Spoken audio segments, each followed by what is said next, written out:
যেসব গাভী অতিরিক্ত লাফালাফি করে বা গরু মানে প্রচুর লাফালাফি করে ইঞ্জেকশন দেওয়া যায় না, এসব গরুরে আমরা কীভাবে সামলানিছি সহজ ইঞ্জেকশন দিকে সেটা দেখাচ্ছি। এই জন্য আমি বাটারফ্লাই ইঞ্জেকশন দিকে ওটা কি এটা গায়ে দেওয়া যায় না, এটা প্রচুর লাফালাফি করে। জন্য আগে সুন্দর করে বাঁধছি, এখন দেখেন এই চামড়া এটা আমরা টান দিছি, এই দেখেন রাস্তা একটু ঢুকে দিচ্ছি,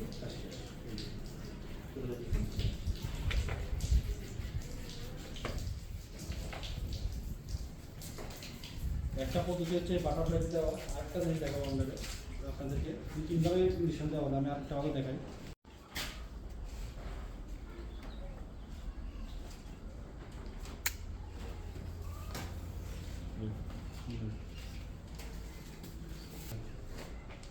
করবেন ধরে ধরে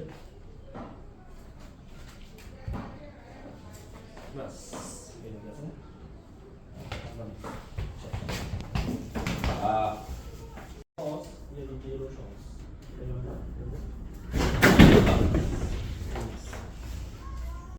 আমরা ইঞ্জেকশন দেওয়ার ক্ষেত্রে 3 ধরনের সিরিজ ইউজ করি, তবে ক্ষেত্র বিশেষে আমি অনেক সময় বাটারফ্লাই ইঞ্জেকশন দিই। বাটারফ্লাই ইঞ্জেকশন দিলে সুবিধা হচ্ছে গরু যত নাচানাচি করে নিজের এফেক্ট হয় না, এটাও ইউজ করি। যেসব গরু বেশি নাচানাচি করে দূর থেকে, যেমন বড় গরু চামড়া মোটাগুলোতে আমরা এই অটো সিরিজ ইউজ করি।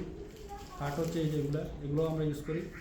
অনেক ক্ষেত্রে অনেকে আমার এক কমেন্ট হচ্ছে ভাই আপনি প্রফেশনাল হয়ে আপনি যে বাটারফ্লাই দিয়ে সিরিজ দেন, আমার গরুগুলোতে এত পরিমাণ দুষ্ট মানে এগুলো দেওয়া যায় না, এই জন্য আমি বাটারফ্লাই ইউজ করি।